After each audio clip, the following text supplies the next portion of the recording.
warahmatullahi wabarakatuh. Waalaikumsalam warahmatullahi wabarakatuh. Selamat siang, salam sejahtera, asik.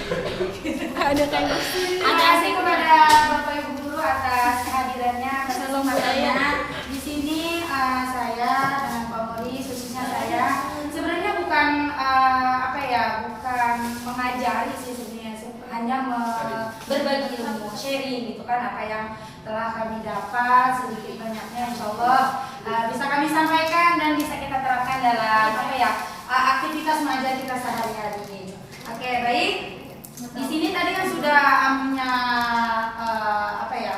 kasih tahu sebelumnya. Kita ini membahas tentang pembelajaran mendalam, dan pembelajaran mendalam ini sebenarnya memang bukan kurikulum. Gitu. Kurikulumnya memang kurikulum tetap kurikulum merdeka. Hanya saja ada pendalaman, sama seperti ini loh, Bapak Ibu, kayak sumur itu kalau cetek memang ada air, tapi kalau lebih dalam itu kan airnya akan jauh lebih banyak, lebih jernih gitu kan. Nah, sama seperti dengan pembelajaran mendalam ini gitu. Jadi sebenarnya apa yang sudah kita pelajari, apa yang sudah kita terapkan, bagaimana nih caranya biar lebih paten lagi, biar lebih ngena gitu ke kita. Oh, ternyata pembelajaran seperti ini loh. Oh, ngajarnya tuh seperti ini loh. Nah, seperti itu mungkin ya. Jadi pembelajaran mendalam, kerangka kerja pembelajaran mendalam. Apa sih itu pembelajaran mendalam? Nah, pembelajaran mendalam itu adalah sebuah pendekatan yang memuliakan. Kenapa maksudnya memuliakan?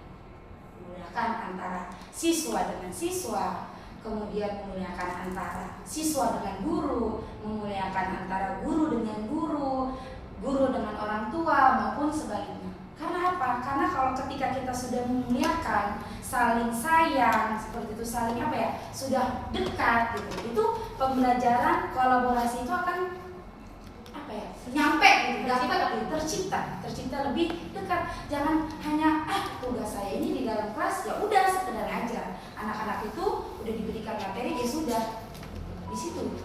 Jadi maksudnya memuliakan itu seperti itu, Bapak Ibu guru. Bagaimana caranya kita lebih mendekati, lebih menghargai, lebih sayang intinya. Sebuah pendekatan di mana harus menciptakan, merubah paradigma pola pikir kita sebagai guru. Ya udah, tugas saya itu cuma ngajar, sebatas ngasih materi, jam 11.30 pulang selesai. Tapi di pembelajaran mendalam ini tidak sampai di situ. Ya, lanjut dengan tujuan apa? Dengan tujuan yang jauh lebih bermakna lagi. Kemudian bertujuan untuk membentuk karakter dan kompetensi peserta didik melalui proses yang aktif dan produktif. Oke, jadi intinya itu kita harus saling memuliakan satu sama lain. Jangan sampai karena memang percaya gitu, ketika hubungan kita baik, ketika hubunganlah antara nggak yang jauh antara ibu sama anak kita sendiri di rumah. Kalau kitanya nggak deket, bagaimana kita cara memberitahu anak kita itu anak sendiri loh Bapak Ibu, apalagi anak orang lain. Memang pendekatan itu harus benar-benar kan.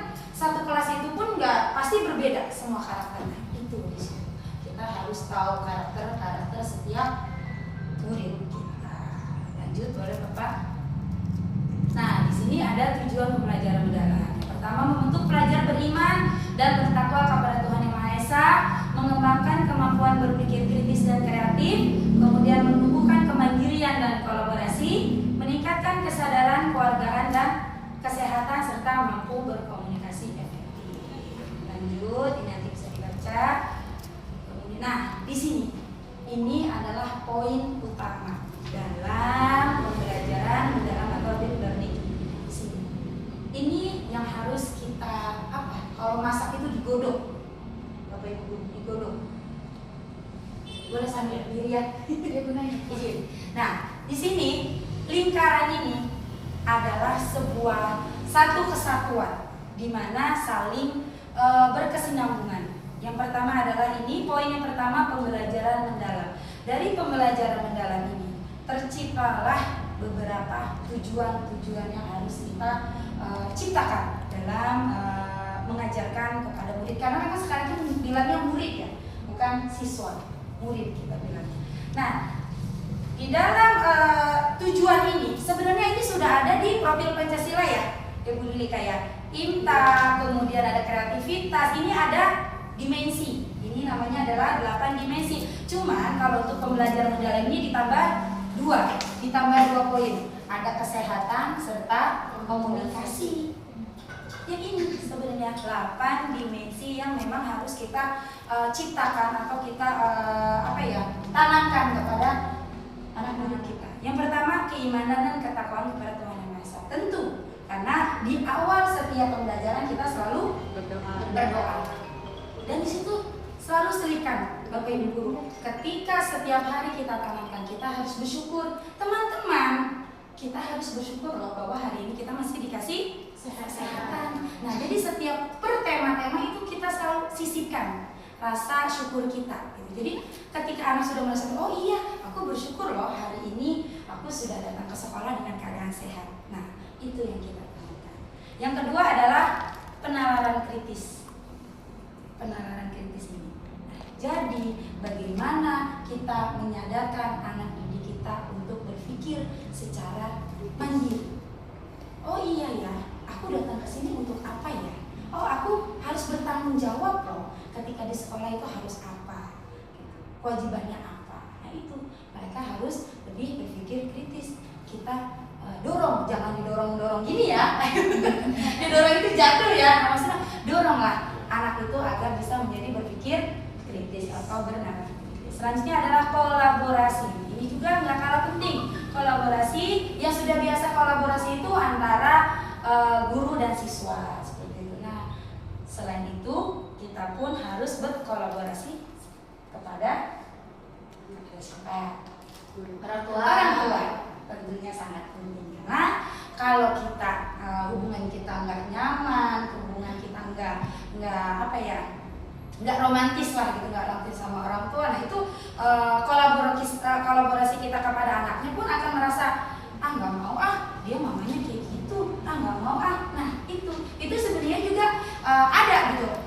Pola pikir di guru itu sebenarnya diciptakan di dalam pembelajaran mendalam ini. Nah, itu nanti akan kita bahas juga karena menyangkut dari kolaborasi ini. Jadi kolaborasi juga sangat penting antara orang tua sama guru, kemudian antara guru dan guru. Nah, ini yang sekarang juga banyak yang sering kita temukan. Kadang-kadang itu hubungan antara guru sama guru itu kurang baik. Nah, kita itu gimana ya, walaupun ada rasa nggak suka, ya kita bermuka dua lah gitu, bermuka dua lah istilahnya. Anggap saja itu semuanya baik-baik saja. Selanjutnya ada di kesehatan. Kesehatan juga tidak kalah penting dalam dimensi dalam dimensi ini karena yang sekarang juga itu masuk ya ke dalam poin-poin ini ya, yang pembelajaran baru ini sangat penting juga. Boleh nggak kita berkolaborasi? Boleh. Dengan siapa?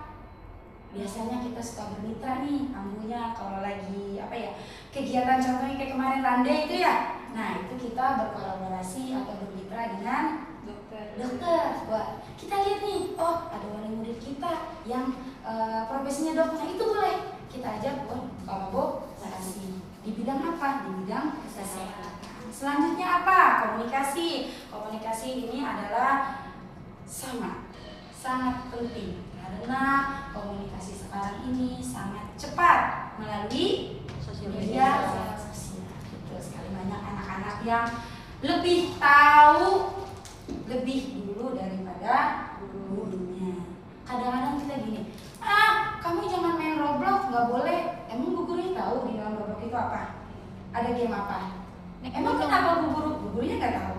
Nah, itu maksudnya gurunya itu harus lebih tahu, lebih pintar. Jadi kalau bisa komunikasi digital maupun yang verbal langsung itu harus berjalan beriringan dengan baik, dengan sejalan seperti itu. Selanjutnya ada kemandirian yang pasti kita selalu mengajak teman-teman murid-murid kita harus selalu mandiri. Salah satunya ini di pre-K yang paling utama ya, karena memang pre-K itu sangat sulit buat mandiri, kayak datang ke sekolah masih nangis gitu kan. Kayaknya nggak cuma pre-K doang sih, awal-awal K1 sama K3 juga ada. Nah, ini fungsi kita, tugas guru bagaimana menjadikan teman-teman murid-murid kita menjadi lebih mandiri. Kemudian terakhir ada kreativitas. Tentunya memang kalau di TK ini kita tuh semuanya mengangkat anak agar jauh lebih kreativitas. Dengan cara apa? Banyak sekali kreativitas. Misal anak itu bermain musik balok, kemudian menggambar, biarkan saja dia. Biarkan mereka bereksplor. Terakhir ada keluarga anak. Ini sebenarnya di momen kita ini lagi pas banget nih untuk membahas tentang keluargaan. Keluargaan ini bagaimana kita menumbuhkan rasa cinta terhadap satu sama lain. Ya, sama juga dengan negara kita. Kayak sekarang nih banyak banget anak-anak. Bu, kita nggak boleh keluar ya Bu. Ada demo ya Bu. Demo itu apa sih? Nah, di situ kita bisa selipkan. Di situ. Oh, demo itu apa ya?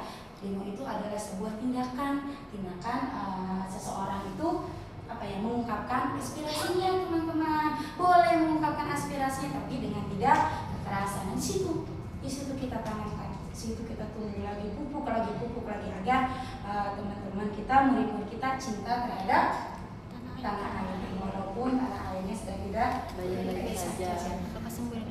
Nah, itu adalah dimensi dalam pembelajaran dalam. Selanjutnya ada lingkaran yang berwarna biru. Saya lanjut aja ya, nanti kalau pertanyaan silakan ke pemuda. Selanjutnya ada lingkaran yang berwarna biru. Apa nih yang berwarna biru? Yang berwarna biru adalah prinsip pembelajaran. Nah, ini dia sangat ditekankan dalam pembelajaran mendalam. Yang pertama itu ada namanya berkesadaran. Kemudian ada bermakna. Dan yang ketiga adalah menggembirakan. Kenapa harus 3 ini? Karena memang itu yang paling ditekankan di pembelajaran mendalam, ya. Yang pertama, berkesadaran. Berkesadaran itu sangat penting juga bagi anak. Banyak anak-anak kita yang belum sadar akan tugasnya. Bisa seperti ini. Taruh sepatu lah, yang paling gampang. Copot sepatu aja, dia nggak sadar, dia nggak tahu tugas dia, sepatu dia ditaruh di mana. Nah, itu kesadaran yang paling awal, paling mudah. Ya, lakukan sendiri tanpa diingatkan. Yang kedua adalah bermakna. Banyak kita mengajarkan, kita dan guru-guru yang lain lah, banyak mengajarkan sekedar mengajar saja, tapi tidak bermakna kepada anak-anak. Maksudnya bermakna apa? Enggak masuk kuping kanan, kuping kiri gitu, enggak mental gitu. Jadi masuk, diserap. Ya, tidak membekas, betul. Diserap sama anak-anak itu bermakna, nyampe gitu. Nyampe di anak. Oh, ini loh, ternyata ini loh. Sampai dibawa ke rumah. Nah, itu maksudnya bermakna. Jadi nyerap apa yang disampaikan oleh guru, didengarkan, dipahami sama dia. Oh, jadi kata guru tadi kalau mau sampai di tempatnya loh. Itu dia akan terapkan di rumah. Jadi setelah berkesadaran, dia mampu memahami, kemudian bermakna, dan tidak lupa menggembirakan. Karena pembelajaran ini, apa yang kita pelajari, apa yang kita sampaikan, semuanya harus menggembirakan. Maksudnya menggembirakan, bukan ketawa-ketawa setiap hari. Maksudnya menggembirakan adalah interaktif. Apa itu? Melibatkan semua. Jadi ada anak yang dia mah emang nggak suka pelajaran ini, ya udah tinggalin aja, ya udah kesini aja. Nah, kalau bisa jangan seperti itu. Kalau seperti itu namanya anak itu tidak mendapatkan haknya dari kita sebagai fasilitator, karena memang guru itu adalah fasilitator. Itu aja mungkin dari saya. Nanti lanjutnya dari Pak Moris. Kalau saya lanjutin semua nanti Pak Moris enak ngejelasinnya. Demikian, assalamualaikum warahmatullahi wabarakatuh. Waalaikumsalam warahmatullahi wabarakatuh. Tinggal mengaplikasikan lagi. Itu di jeda. Bentar action dulu ya. Oke.